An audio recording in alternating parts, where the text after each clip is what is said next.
It's time to take a ride on the Steelers Afternoon Drive with our co-hosts Alan Saunders and Zachary Smith.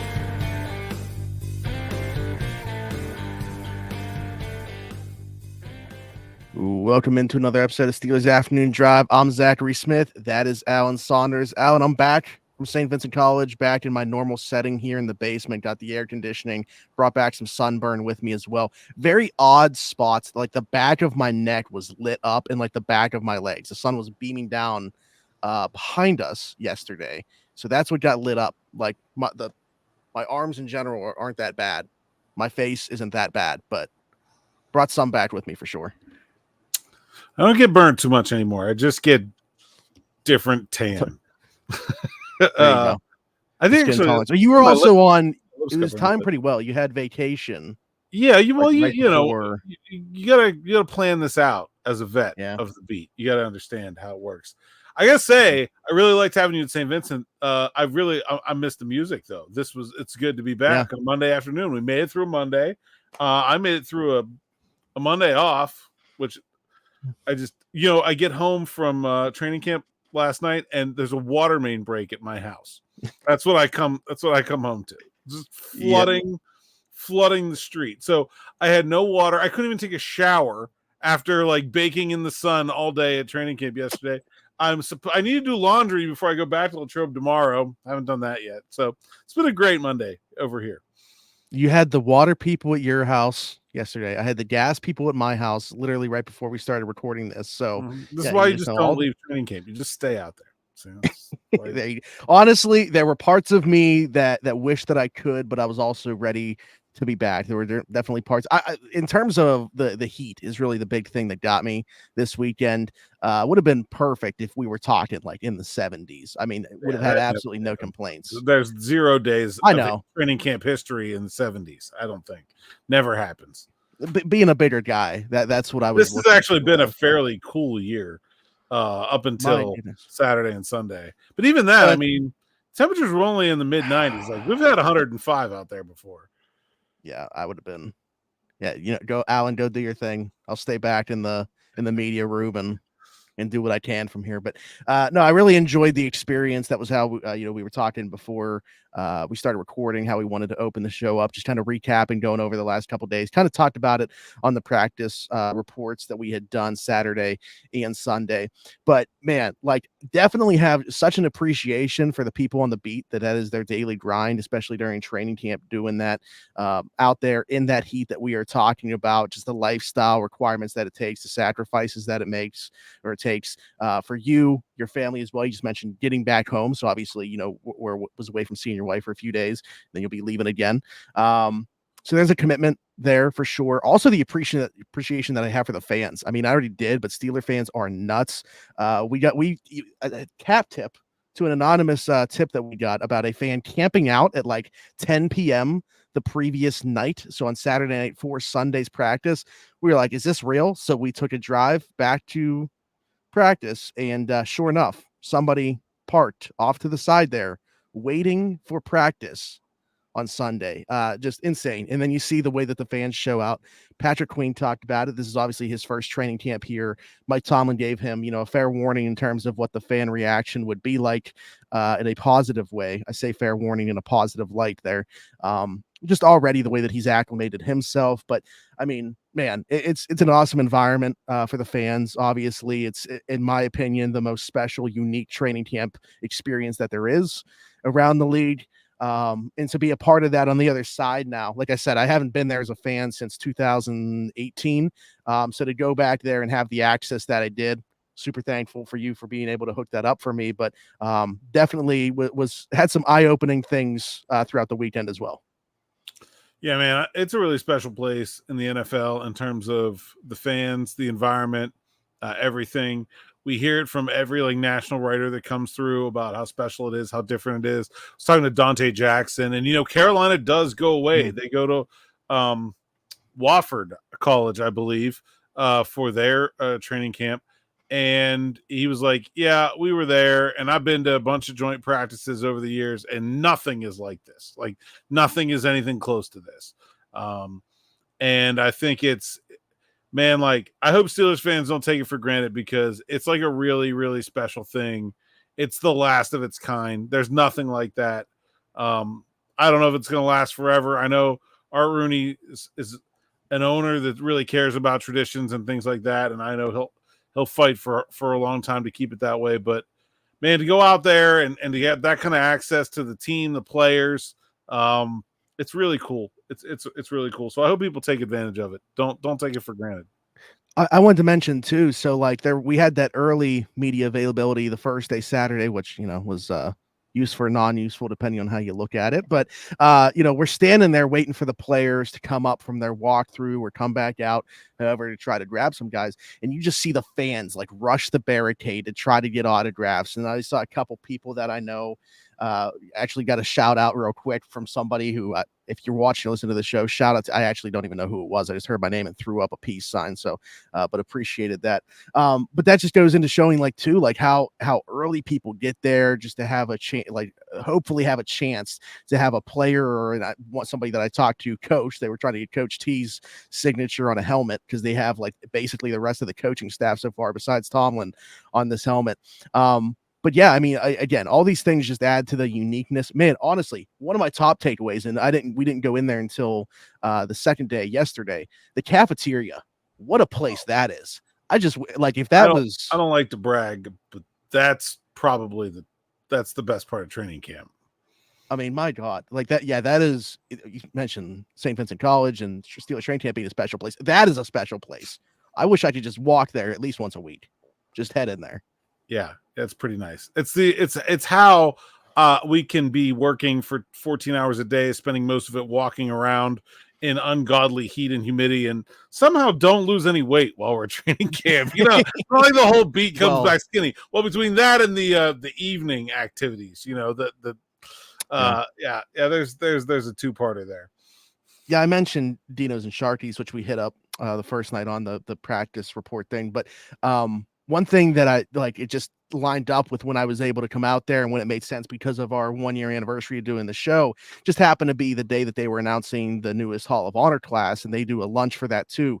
And man, that was fantastic as well. The food that they had for that. So, pulled chicken, pulled pork, mac and cheese, cornbread. I mean, this is how you win Smitty over. So great job all around by the Steelers this weekend. Yeah, absolutely.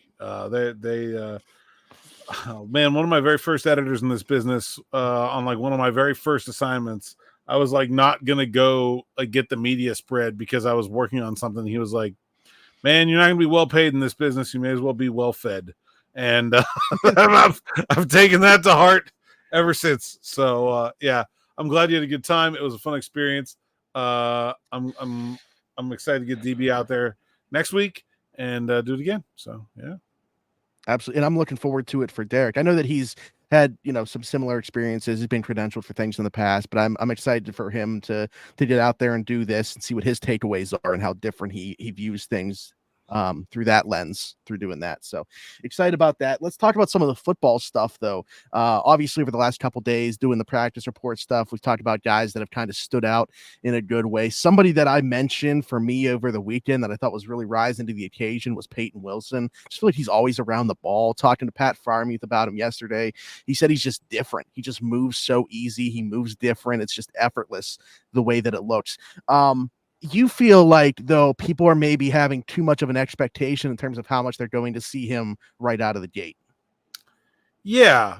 I'm not sure we're going to see a lot of Payton Wilson right away. I mean, I guess part of it depends on Cole Holcomb, who we still haven't seen this training camp yet. I haven't actually laid eyes on him. I don't know if he's in Latrobe or not.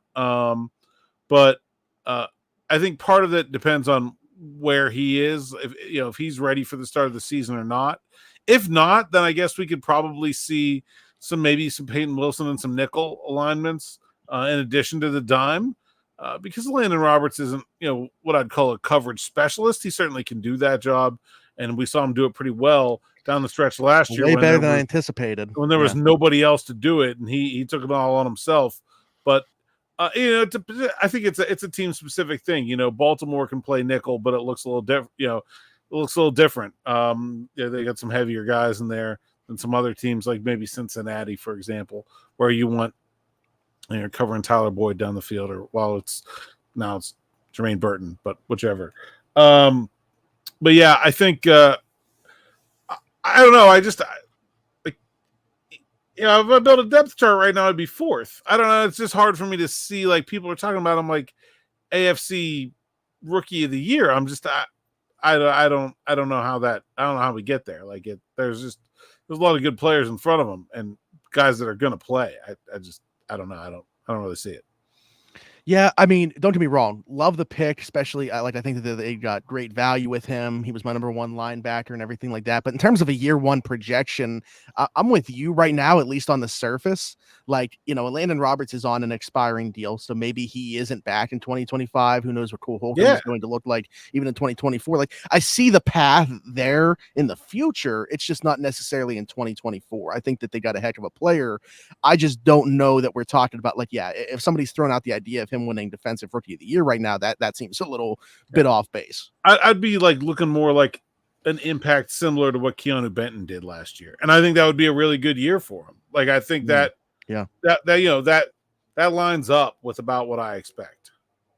Yeah, I think that's fair. Another Wilson, Roman Wilson, who spoke yesterday. Actually, did you see the clip, or I don't know if you were part of that at all, but where DeMarvin Leal came into the media scrum and took Chris's microphone and asked him a question, who's better between you and George Pickens. But that was probably my favorite interaction that I saw take place over the weekend. But I wanted to bring him into the fold here just because I thought it'd be interesting to kind of now, after seeing it for a couple of days myself, you having seen 4 of these non-padded practices, even going back to the spring, obviously there's been more time that you've seen this offense, but kind of reassess the position battles that we're seeing taking place. Like the wide receivers we've talked about, like pretty much wide open under George Pickens. So Calvin Austin was getting a lot of buzz early. Van Jefferson made some headlines over the last couple days, especially with his new regimen after practice, catching 300 balls because Antonio Brown used to do so, and he's taken that from him. So where do you see the wide receiver group after, the non-padded practices before we get into the padded practices starting tomorrow?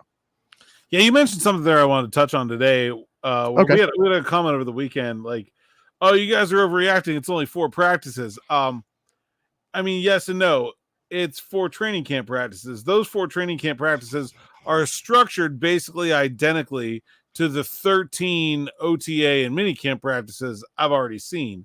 I just wasn't allowed to talk about those in this way as they were happening. So I've seen 17 of these, not 4. So sometimes I may be drawing on more than just what happened today, if that makes sense. Sure. But I think the wide receivers, I'll say that I thought Van Jefferson was pretty good. I thought Calvin Austin was like maybe not quite as good as he was in the spring, but still very good. I think Roman Wilson has gotten much better, as I expected that he would. Quez Watkins, I think, has made some plays here and there. It's been very he doesn't get the ball very often, but when it goes his way, it seems like it's positive, if that makes sense. Like, it just doesn't seem like he's getting a lot of chances. Touchdown in 7 shots yesterday. We mentioned that. Really nice pick play with Freiermuth. Yeah, he had a nice one over the middle on the first day. Got free in like a hole in the coverage and went for like 20 or 30 yards. So like there's been some big plays. There just hasn't been a lot of volume for him. And Scotty Miller seems like he gets a lot of reps. He had a couple of nice catches on Sunday, one for a 7 shots touchdown. And but I think I'm a little hesitant about like putting Scotty Miller on this roster because I feel like so much of what he does is just duplicative of what Austin and Roman Wilson can bring to the table. Whereas a guy like Quez Watkins, with just his like size and speed combo, kind of has something nobody else has. I don't know. What are your take on where these wide receivers stand? Yeah, I mean, nothing that I saw this weekend has really changed my mind about like a pecking order. Marquez Callaway, I thought made a couple plays where I was like, maybe he's a guy towards the bottom of the roster. Really, I agree with that. I agree with that. I had him in that kind of big group of other guys, and maybe he's elevated a little bit. Dez Fitzpatrick, who I thought had a pretty good spring, has not done very much. I haven't seen first him 4 days of camp, so like maybe I would flip those guys at the current moment, just based on what's happened this past week. Yeah, I just wonder maybe Marquez Callaway would be the one for me with like the arrow pointing up towards that other group. Yeah, I can hear that. But basically everybody else I think is kind of still in that same spot. Like I don't think I saw anything to really change my mind. Roman's obviously elevated, as we talked about, like, rookies are bad out of the gate, especially in the spring. And he was at the beginning of training camp as well. But the last 2 days, he's definitely gotten better. He's getting better each day. He's stacking days now. Seems like there's certainly a level of confidence that he plays with there. And I think he's going to be a guy that thrives even more once they put the pads on, and he can show more of his game in that way. So, I mean, he's going to continue to rise. But yeah, nothing that I saw this weekend really changed my mind about the state of the receiving room. I'd still think that they need to add somebody that is an NFL capable wide receiver to that room in order to be a group that's, serviceable. Yeah, I agree with that. I think tight end, was interesting from the beginning. I really like Rodney Williams. I thought, they brought in Michael Pruitt, and I was wondering, what's that going to look like? And then tough break for Rod, who goes down with an AC joint, probably going to miss about a week here. That looks like a pretty tough road to climb from here for him. I feel like that pretty much maybe not puts it in ink, but like you better have Michael Pruitt on your roster in pencil right now, because I think that's pretty much going to happen. Really nice one-handed snag from him yesterday on like a skinny, like a skinny post. He got the ball punched out at the end, but it was like way after the play. I don't sweat those too much, but right. He's looked pretty good. They obviously they want them to hang on the ball through the duration. That's the thing. Like, guys are punching at the ball the entire way through, even though the whistle had blown. And somebody was able to punch the ball out, but well after the whistle had blown. But yeah, I mean, I've seen some things from Michael Pruitt. Obviously, like if you're not watching him or thinking that he's making this team for the athlete that he is, that's certainly not the case. But yeah, it was a nice, skinny post up the seam that he ran there, made a nice one-handed catch. And he's somebody that I wouldn't say is like I don't know. Would you be comfortable saying a roster lock for Pruitt? I don't know if I would say lock, but I'd say like with Rodney Williams hurt, I don't see who else takes that job from him. Yeah. Like that, there's nobody else. So right now, I got him in there pretty solidly. It would just be a matter of, for some reason, if they didn't carry that many, but they're going to. Like, they're going to carry that many tight ends with this offense. So yeah. Rest of the tight end room. I mean, Pat's had a nice start to camp. Play yesterday that was rolled out of bounds. Did you see the picture though? I did. That was surfacing. Yeah, I said it was. He sent it to me. I said it was in on the sideline. I would like that pointed out. Yeah, well, that's the thing. I could tell it was going to be close, so I was literally just watching his feet when it was happening. I watched his feet and saw that they were in, but obviously didn't see where the ball was because I was watching his feet. So like, it was definitely like, I feel like you had your feet in. I think he got it. And he's like, oh, I definitely did. And then that picture was going around yesterday. So he sent it to me and said, told you. But yeah, so he's had a nice start here to camp. What about Darnell Washington? I feel like we haven't talked about him a ton. Russ talked about him when he first got to training camp, saying that he was a guy that he felt like was underutilized, needs to be utilized more within this offense, and plans to utilize more within this offense. I'm not sure I remember him catching a pass. I'll be perfectly honest. It's been pretty quiet. He's there for blocking. I mean, I think that's the long and short of it. And I'm not doing a whole lot of blocking right now, so I'm not super concerned. But yeah, I mean, I think the idea that Darnell Washington is going to be a big part of the passing game, I'm not sure I see it, but certainly they can use him more than he has been used. I still expect that. I was just say, from a volume perspective, we're not going to get that. Like, he's not going to be a high volume receiver, but it's more about how, use him in the red zone. Use him, in short yardage distance. Like, I think that is the thing more for me than the total volume for him. He's never a guy that's going to catch, 50 passes, but could he catch, 20-ish passes and like 5 or 6 of those be touchdowns? Yeah, I think that is, very possible. So we'll see if we get to that point with him in the offense. And then Connor Hayward, other than a 7 shots rep from Saturday, which was rolled not a touchdown, although we had a very back and forth conversation with Pat Fryermuth about that one as well yesterday. That I haven't seen or heard much of him as well. I think Connor's done a little bit more. In fact, he's had a couple of nice catches. Got the ball knocked out on, was that Thursday or Friday? One of the first two practices, like a legit fumble. He actually made a really nice move, beat somebody coming back to the inside on a swing pass, and then got caught from behind and got the ball knocked out. But I think he's done a little bit more. He's shown some athleticism. He's also been lining up as a fullback and blocking. Mm-hmm. Yeah. And I've seen a little bit more out of Connor than I think I have out of Darnell, but they're just on the field a lot. I don't think they're going to be big parts of the passing game. They're just blocking, man. It's blocking. They're going to use tight ends as blockers. I wanted to ask what you make so far of the edge guys as well. Now, of course, before they throw the pads on, going to be kind of hard to say here, but one guy that I thought stood out just from how explosive he's looked off the ball and beaten guys clean, Kyron Johnson to me has stood out, or at least over the weekend, the 2 days that I was there. I thought he had more reps that were noticeable than say, Jeremiah Moon or somebody that he's battling for that edge 4 spot with. It's funny when I go over there and watch the drills, I think Jeremiah Moon looks really good. And then when I go and watch the team practice, I just don't see any production. And, Kyron Johnson's interesting because he's so fast. That's probably why he's doing so well in this setting with no pads, because he just blows by guys. For me to kind of take, him making a charge for a roster spot kind of seriously, I'd probably have to really see it in pads to feel it. I don't know. David Perales plays really well when he plays with the 2s, but he never seems to get any run any higher than that. 2s and 3s, really, honestly.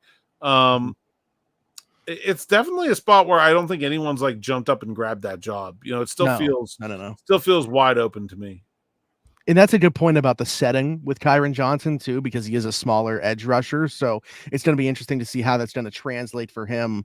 Is he still going to be able to blow guys off the ball the way that he has, through the first 4 practices here when the pads do come on? Does he look that way, or is he easy for these tackles to really eat up because of his size? Yeah. How about one of the guys we put under the microscope last week, and DeMarvin Leal? Man. Fair to say, the player that looks the most improved compared to last season, it's him or Calvin Austin. Those are the 2 guys.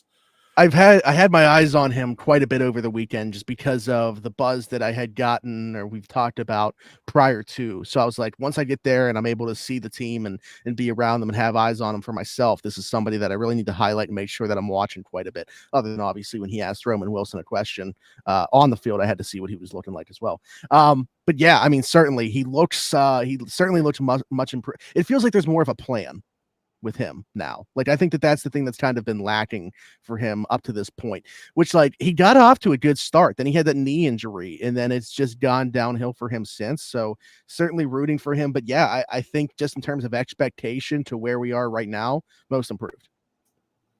Yeah, I think so. And I'll be honest, I think Isaiah Loudermilk's look pretty good too. Even Willington Prevalon, they just signed off the, a random signing in the middle of the summer. I think he still feels like there should be a Sir in front of that. Sir Willington Prevalon the 4th.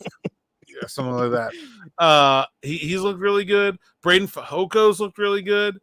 And there was today, there's a bunch of news, a couple of defensive line injuries around the league, and then a suspension also. Yeah. Did you see the Steelers trading from this defensive line depth? If DeMarvin Leal really looks like he is back on track to being the player they thought they were getting when they drafted, does that give the Steelers enough of a surplus on the defensive line that they could consider making some kind of trade? We've talked about Houston loses Danico Autry for, was it 6 games? They're a team that has a whole flock of wide receivers. I don't know.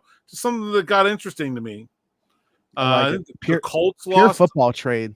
The Colts lost a lineman today as well, and I think there was another one just the last 24 hours. And it's been about 3 teams that have lost defensive linemen. I don't know, between Lowry and Loudermilk and Leal, Logan Lee, Fajoko, Prevalon. I don't know. They look deep on the defensive line. I think it's a place where they could maybe trade from some of that depth if they find a team that wants that and they're looking for wide receiver help. Or I'll mention another spot that looks a little thin. Cornerback, outside cornerback.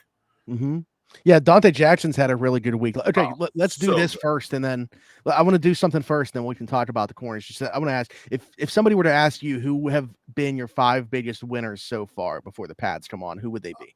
Well, it just so happens that I wrote at SteelersNow.com today my winners and losers from the first week of Steelers training camp. So my winners were Dante Jackson, Deshaun Elliott, Beanie Bishop, Calvin Austin, Roman Wilson, DeMarvin Leal, and Payton Wilson. Okay. So there you go. Okay. Yeah, I was just saying, like, and how many would be on the defensive side of the ball? So Calvin Austin. Who was the other? Who was the other Roman player? Calvin and Roman. Yeah. Calvin and Roman. Yeah. All but 2. Yeah. I mean, we've talked quite a bit about Dante Jackson. He spoke to the media yesterday, but yeah, I mean, beyond him, like, didn't see much from Corey Trice, didn't see much from Darius Rush. Taylon Barnes, I don't know if his ankle's ever going to recover from what happened with Jonathan Ward, although he did have a PBU yesterday. I mean, I think Darius Rush has looked pretty okay. I feel good about him. But Corey Trice not being out there in the team periods is concerning. Cam Sutton has done it, but he's suspended. I don't think Kalen Barnes has looked very good. He was one of my losers, in fact, as was Corey Trice. I think it's starting to get questionable about the outside cornerback depth. Like, if they don't get Corey Trice on the field sooner rather than later, Kalen Barnes continues to struggle. I haven't seen much from Anthony Averett that makes me think that he is sort of ready, able to fill like a third outside corner, like important backup role. I don't know. Starting to look like that could be a spot where they need some depth. Dan Graziano, ESPN, was talking about the receivers, but he was like, let's also talk about corners here for like the same reason you're saying. Like there's suspect depth on the outside. Dante Jackson's looked great. We know what Joey Porter Jr. is going to be the starter opposite him on the other side, but what is there beyond those two? We talked about them being lottery tickets. You mentioned about Darius Rush. I wasn't saying he's been bad. I just didn't necessarily see much over the weekend. That was, maybe Thursday, Friday, he looked really good. I just Saturday and Sunday, I didn't notice a ton from him. And that could also be a good thing. Maybe he's just not getting thrown at. But yeah, I mean, even beyond that, say that he is, an NFL caliber player and good enough to be a 3. Like, I think that you still need more in the cupboard there. So, maybe that is a spot, maybe even more, depending on what the receivers continue to do throughout training camp. We should be talking about that more than the receiver position. Yeah, I agree. I think there's certainly they're lottery tickets, but they got a lot. They're holding a whole fistful of them on offense, right? You feel a lot better about your chances of hitting one of 5 or 6 scratch offs than you do one of 1. I just think that's kind of where they're at there. I mean, could be a guy like Patrick Peterson coming back. I could certainly see that. And there's other guys still out there in free agency. It's actually still probably if you're talking about like positions where you could still get impact talent, cornerback is probably the one that's out there. That's I know he's 33, but Stephon Gilmore could probably play in 2024. Right? like there's guys that can play out there still at the cornerback position. Davian Howard, Steven Nelson. That would be that would be interesting. JC Jackson, Eli Apple. I mean, I know he's not great, but he could certainly do that job. Ahkello Witherspoon, again, another guy. Like, if you just want a depth corner, certainly can be that. Yeah. So I don't know. The more I think about it, the more I think that's a potential. Or maybe we'll see Ryan Watts move back to corner a little bit. He's been mostly playing safety. I think he's been doing a nice job of it. He's a guy that I think is kind of starting to play his way onto the team. He had a nice forced fumble. That was the Connor Hayward fumble. I think punched it out from behind. But I remember that now. I think there's definitely a potential need there at outside corner. Also, wait a minute. Steven Nelson, didn't he retire, or did he not actually go through with that? Oh, I don't know. I don't know. He's out there. Would he still be okay? Yeah, because now I was. He's not under contract, and he hasn't been under contract. Sure. Whether he officially. Yeah, if he officially retired or just announced it, because I was going back looking. I remember Aaron Wilson broke that. I think it was last month. But anyway, point being, there is still more corner talent than wide receiver talent right now on the open market. Yeah, for sure. So, anything else? Did we have a question we wanted to get to? I know we got to one of them. Was that the only one?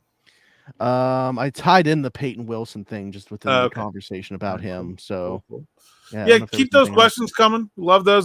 Sometimes it's hard to get to them during the week, but let me know what you're thinking of the new thing on the morning rush. It's been going good so far. Reaction very positive, liking it. So we got to come up with something to talk about for tomorrow morning. So let me know what you want to hear about. There you go. Alan, other than at Saint Vincent College, other than on the morning rush, and other than right here on Steelers Afternoon Drive, tell the people they can find you. At @Saunders_PGH on Twitter, Instagram, and TikTok. Saunders. Yeah, I just said that part already. PGA Steelers Now. SteelersNow.com is the site's account. And go to the site. Read the words so I can get paid. 13,000 subscribers. There we go. Here on the YouTube platform. Love each and every one of you. Except for like 2 or 3 weirdos. But like it's fine. We still we know love that they're you. for sure. They might not be subscribers, even though they might be You, commenting but, without being subscribers. It's fine. It's fine. It's fine. We're glad you're all here. And keep that train rolling. Get to 15,000. And then we'll do another little selly, little party for the peeps. I felt good about the idea that we were going to hit 13K while I was there. It didn't quite happen while I was there, but it was because of the coverage while I was there. So still felt good about it. But nice round number to hit. Keep them coming. Like, subscribe, hit that notification. Given bell. how much the audience likes Derek Bell, we might get to 15,000 next weekend. We might pass friend of the show Noah Strackbine and all Steelers talk because of DB being out there next weekend. That would be fine. Also, if you're listening somewhere else and not on YouTube, be sure to leave us a 5-star review and subscribe. Apple, Spotify, wherever you get your podcast from, search Steelers Afternoon Drive. You can find us there. Get us on TikTok, Steelers Afternoon Drive, posting 90-second clips of the show. That's about it. Oh, find me everywhere, Zachary Smith, PGH. For Alan Saunders and myself, thanks for jumping in. Take another ride on the Steelers Afternoon Drive.